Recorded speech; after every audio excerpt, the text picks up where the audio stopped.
एक वो बात और एक वो खबर जो कल से हमारे दिलों में चुभ रही है और हम बार बार उस पर सवाल उठा रहे हैं कि आखिर कब ये अफसोसनाक खबरें हमें सुनने में नहीं मिलेंगी। मैं बात कर रही हूँ कराची में एक बार फिर से गफलत ने एक मासूम की जान ले ली है। कोरंगी मेहरान टाउन में ये वाकया पेश आया जहां 8 साल का दिलबर अली खेलते हुए खुले मैन होल में गिरकर जाँ बहक हो गया। एक लम्हे में घर की खुशियां मातम में बदल गई। ये मनाजिर जो आप देख रहे हैं, ये सलमान अब्दुल्ला मुराद थे जो यहाँ पहुंचे थे और दाद रसी कर रहे थे। इसी तरह की रिपीट टेलीकास्ट हम पहले भी देख चुके हैं जब नन्ना इब्राहिम जाबाक हुआ था और मुर्तज़ा वहाब बहुत लेतोलाल और बहुत माजरत के साथ प्रेशर के बाद उनके घर पहुंचे थे। माजरत की थी, माजरत करने के बाद 3 वाक़यात हो चुके, माजरत ना करते तो ना जाने क्या हो जाता। फिर कल रात एक और मामला ये भी हुआ कि ये कहा गया था कि जी ढक्कन के अब इजाफी लाख रुपए हर यूसी को दिए जाएंगे, तो वो लाख रुपए कहाँ हैं। सवाल ये भी होगा कि जब ये फैसला कर लिया गया था कि अब कार्रवाई होगी, तो कोरंगी में पता नहीं किसकी है यूसी और किसका टाउन चेयरमैन है। पता कर लेते हैं। हमारे साथ मौजूद हैं फिक्सिट के बानी आलमगीर खान और सियासी रहनुमा। बहुत शुक्रिया आलमगीर। आलमगीर, सबसे पहले तो ये बताइए, गुज़िश्ता रात वाकया हुआ क्या? मैं उसकी बात कर रहा हूँ कि जब गालिबन आपके कारकुनान भी गए वहाँ पे गटर के ढक्कन लेके, तो लगाने में कुछ झगड़ा वगैरह हुआ, जरा बताइए हुआ क्या? देखिए, जैसे ही मुझे ये इल्म हुआ कि इस तरीके का वाक़या हुआ, तो हमारी फिक्सिट के रज़ाकार हर रोज़ ही कहीं ना कहीं जो है इस अमल में मसरूफ़ रहते। जो लोगों ने हमें डोनेशंस दी, जो हमारी इस्तिताअत है, जितने महदूद वसाइल हैं उसमें रहकर हम काम कर रहे होते। तो मैंने अपनी टीम को भेजा कि आप कोरंगी में जाके चेक करें और वहाँ भी ये ढक्कन वगैरह लगाएं। तो वो एक अपनी सुजुकी में लोड करके सामान लेकर गए उधर। तो वहाँ पर वो एक सियासी जमात पीपल्स पार्टी के लोग थे, उन्होंने इनसे तल्ख कलामी की और वो इस चीज़ पे इनसे झगड़े में आ गए कि ये अच्छा। ढक्कन आप यहाँ ना लगाएं और आप चले जाएं, आप जो है फला सियासी जमात से हैं आप, वगैरह वगैरह। तो हमारे लोग वहां से रवाना हो गए, वापस आ गए। हम किसी से झगड़ा नहीं चाहते इस मौजू पे और हम उनसे यही कहा कि ठीक है, हम चले जाते हैं, आप लगा लीजिएगा लेकिन खुदारा लगा लीजिएगा। और दुनिया का वाहिद मुल्क या शहर होगा ये कि जहाँ ढक्कन लगाने पे झगड़ा कर रहे हैं लोग। भाई, ढक्कन गायब होने पे झगड़ा होना चाहिए था, ढक्कन ना होने पर किसी की अमवात हो रही है उस पर झगड़ा होना चाहिए था। खैर, अब हम भी देखते हैं कि लगाते हैं या नहीं लगाते। अच्छा, तो जी आलमगीर साहब, जाहिर है आप तो रज़ाकाराना तौर पर आपकी और आपकी टीम गटरों के जहाँ पर मैन होल के ढक्कन मौजूद नहीं होते वहाँ पे लगा देते हैं, लेकिन जब आप खुद अब आपकी टीम सर्वे करने जाती होगी तो पता चलता होगा कि कितने गटरों के ढक्कन लग चुके हैं और कितने मैन होल अभी भी बगैर कवर के हैं। मैं बात ये इसलिए कर रही हूँ कि 1-1 लाख रुपए हर यूसी को देने का ऐलान हुआ था गटर के ढक्कनों के लिए। और देखें, हमारे पास इसकी कोई काउंट तो नहीं है हमारे पास, ना कोई ऐसा कोई सर्वे है। हमें जो शिकायत मौसूल होती उसकी बेसिस पे हम वहाँ जाते और अपना काम करते। और सिर्फ गटर का ढक्कन ही नहीं, जो इससे ज्यादा खतरनाक है वो नाले के जो खुले नाले हैं, जी। जो टूटे फूटे हैं। और ये इब्राहिम बच्चे का जो वाकया हुआ था, अब बज़ाहिर तो वो ऊपर एक मैन होल था लेकिन नीचे नीचे एक नाला बह रहा बरसाती था। नाला था और उसमें वो उसकी जान गई। तो ये वो मतलब जान ज्यादा खतरनाक या जानलेवा वो नाला होता। तो हमारे पास इस तरह की कोई फिगर्स तो नहीं कि कितने लग गए सही है, कितने हैं। सही है। और लेकिन ये लोग तो कोई 80,000 क्लेम करता हुकूमती नुमाइंदा, कोई 90,000 क्लेम करता कि इतने लगा दिए हैं। तो सॉरी टू से इस अंदाज में तो हमें नहीं लगते हुए नजर आए। अच्छा। और चाहे वो यूनियन काउंसिल अच्छा, की सतह पे हो। आलमगीर साहब, गुज़िश्ता रोज़ का ही बयान है मेयर कराची का। वो कहते हैं कि देखें ना, पंजाब में भी तो वाक़यात होते हैं। बिल्कुल लैया में पिछले दिनों वाक़या हुआ और उसमें गटर में गिर के एक आदमी जो है वो जहाँ बाक हो गया। उन्होंने कहा कि वहाँ भी तो मरते हैं ना। ये फॉल्स इक्वलेंस ड्रॉ करने का सिलसिला कब तक जारी रहेगा? अगर ई चालान वाली बात आती है तो कहा जाता है कि यार ये ये जो डंपर से लग के मरने वाली बात आती है, कहा जाता है लोगों को भी एहतियात करनी चाहिए, हेलमेट पहन के निकले। ठीक बात है। गटर के ढक्कन वाली बात आती है, कहा जाता है लोगों को एहतियात करनी चाहिए, वहाँ के लोकल लोग क्यों नहीं पैसे जमा करके और गटर के ढक्कन लगा लेते। मुझे ये समझ में नहीं आता कि ये तमाम का तमाम तर बार लोगों के कांधों पे क्यों? अगर लोगों ने ही हेलमेट पहन के चलना है, अगर लोगों ने ही पैसे जमा करके गटर के ढक्कन लगाने हैं, लोगों ने खुद अपने बच्चों, अपने भतीजे, इस बच्चे के चचा ने इसकी लाश निकाली गटर में उतर के, ठीक है, तो लोगों ने सब कुछ खुद करना है, तो फिर ये सारी सेरेमोनियल पोस्ट हो गई ना, मेयर, डिप्टी मेयर, गवर्नर, वजीर आला, सब सेरेमोनियल है फिर ये। देखिए यही बात है कि अब पंजाब के इंफ्रास्ट्रक्चर आप देखें, उसका कंपेयर करें कराची से, तो बहुत जमीन आसमान का फर्क है। पंजाब के किसी देहात को भी उठा ले, कराची से बेहतर है इस वक्त, नंबर वन। नंबर टू, ये देखे मुर्तजा वहाब से शिकवा इसलिए होता कि एक तो इनका चौथा टेन्योर है इस हुकूमत का, फिर ये खुद जो मेयर बने, मेयर इनको कोई 2-3 साल होने को है, और उससे पहले ये एडमिनिस्ट्रेटर भी थे। फिर तीसरी चीज ये कि Karachi water and sewerage board के ये चेयरमैन, सही कह रहे हैं आप। और जितनी मुखालिफ इसके बाद भी ऐसे वाकयात होते हैं, इतना अफसोस। एब्सोल्युटली, बहुत आलमगीर साहब और साथ ही मौजूद रहिएगा, हमें ज्वाइन कर चुके हैं मोनिम जफर साहब, उनसे भी हम चाहते हैं कि इस मामले पर बात हो जाए। आप अमीर जमात इस्लामी कराची हैं। मोनिम साहब अस्सलाम वालेकुम, मुझे बताइएगा आप इस वक्त कहाँ पर मौजूद हैं और ये जो वाकया पेश आया है उसके ऊपर अब तक आपने क्या समझा है, ये क्या हुआ है? देखिए, ये तो सूबाई हुकूमत की नाअहली है, बदइंसानी है, और ये बात ठीक है कि मुर्तजा वहाब साहब, अब इनको 2.5 साल से ज़्यादा मेयरशिप को हो गया है, तकरीबन 16 महीने ये एडमिनिस्ट्रेटर रहे हैं।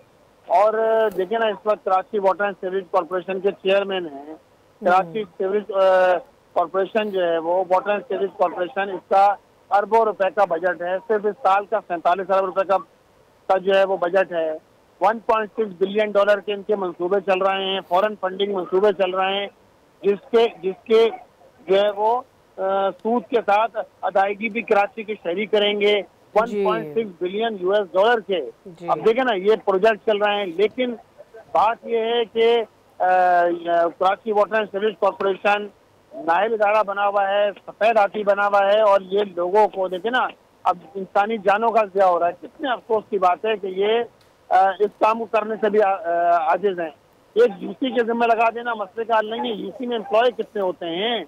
यूसी के अंदर जो है वो असल तो ये है कि आपकी रेस्पॉन्सिबिलिटी है वाटर एंड सीवरेज कॉरपोरेशन की, इनके एक्सीएन होते हैं, इनके दीगर लोग होते हैं, तो उनकी जिम्मेदारी है ना कि सारे मामला की रोकथाम करें। साहब, आखिरी बार जब ये वाकया हुआ था इब्राहिम का, तो बबांगे दोहल कहा गया था कि अब जिसकी जिम्मेदारी होगी, जिस टाउन की जिम्मेदारी होगी, जिस जमात का वो होगा, उसके खिलाफ कार्रवाई होगी।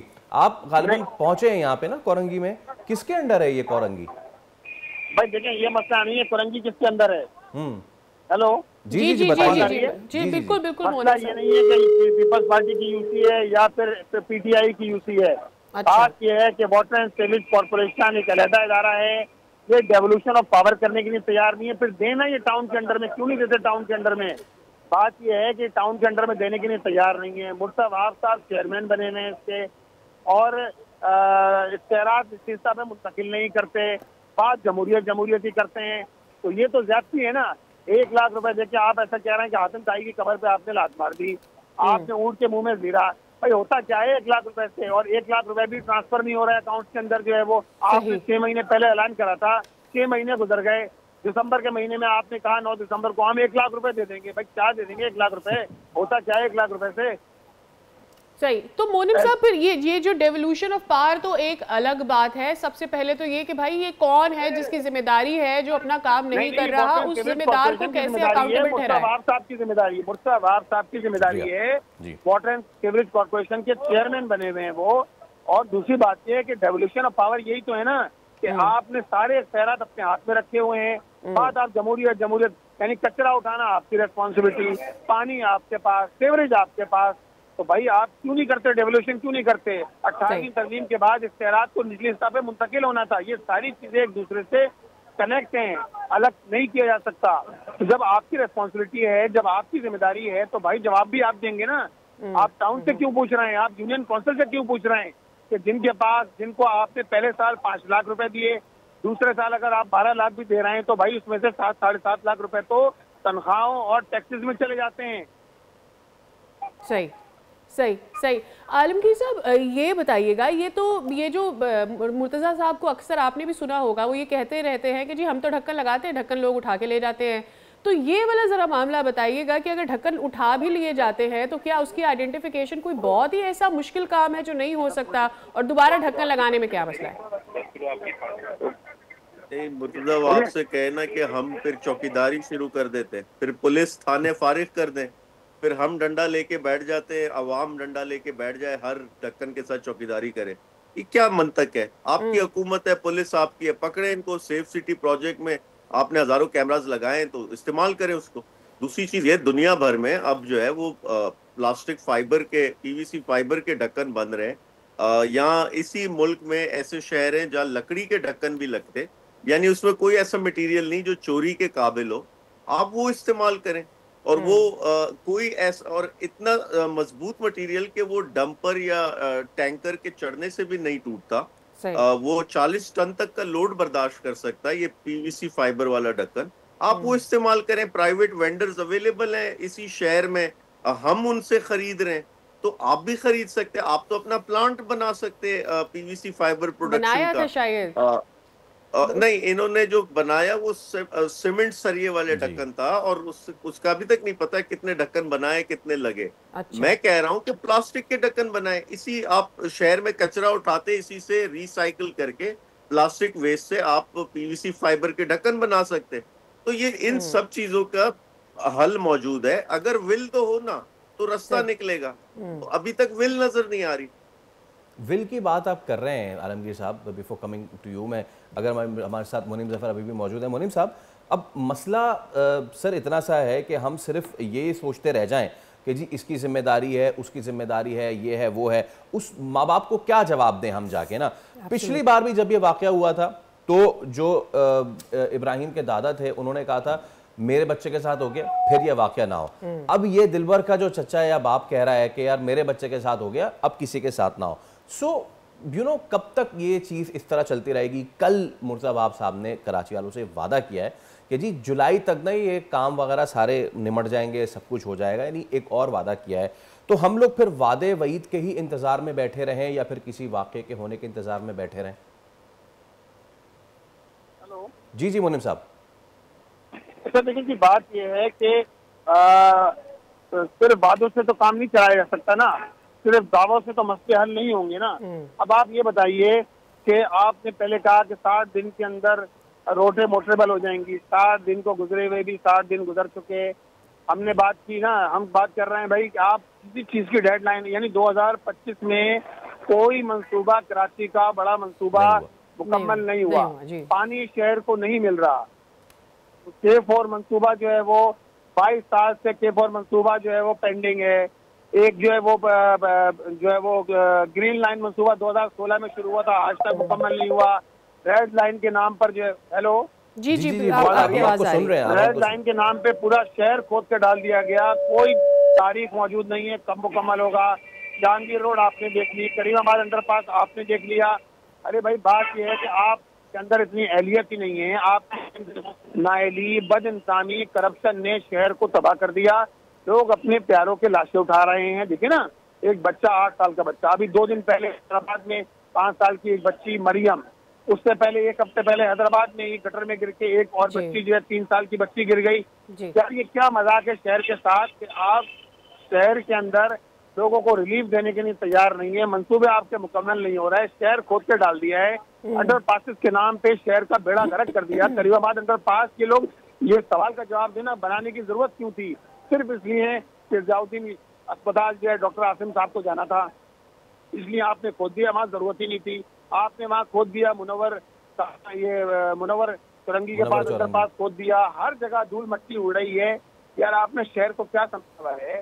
शहर को आपने एक गोट के अंदर तब्दील कर दिया है। गोट भी बेहतर होता होगा जो असर किया है पीपल्स पार्टी की हुकूमत ने। अरबों रुपए ये खा गए और बात करते हैं 1 लाख, यानी अरबों रुपए खा गए और 1 लाख रुपए की बात कर रहे हैं। बताइए, बिल्कुल। ये मजाक है शहर कराची के लोगों के साथ। लग तो मजाक ही रहा है। बहुत शुक्रिया मोनिम साहब आपका, आलमगीर साहब आपका भी बहुत शुक्रिया आपके वक्त के लिए। बात यह है कि कराची वाले और कराची के बच्चे अपनी ज़िंदगियां दे रहे हैं। कोई वालिदैन होते हैं जो खुद कोशिश करते हैं कि इन गटरों के ढक्कन लगाना शुरू करते हैं, कुछ समझते हैं कि कानून अपने हाथ में लेना है, लोगों की जिम्मेदारी नहीं है, जिसकी जिम्मेदारी है उसको कौन अकाउंटेबल ठहराएगा। जी हाँ, और सबसे बड़ी शर्मनाक बात यही है कि पिछली बार जो बच्चा गिरा था उसको एक कचरा चुनने वाले ने निकाला था, इस बार जो बच्चा गिरा है उसके अपने चचा ने उठाया है। हम कब तक इस तरह के वाक़यात का मज़ीद इंतज़ार करते रहेंगे। सब्सक्राइब करें और बेल दबाएं ताकि कोई खबर रह न जाए।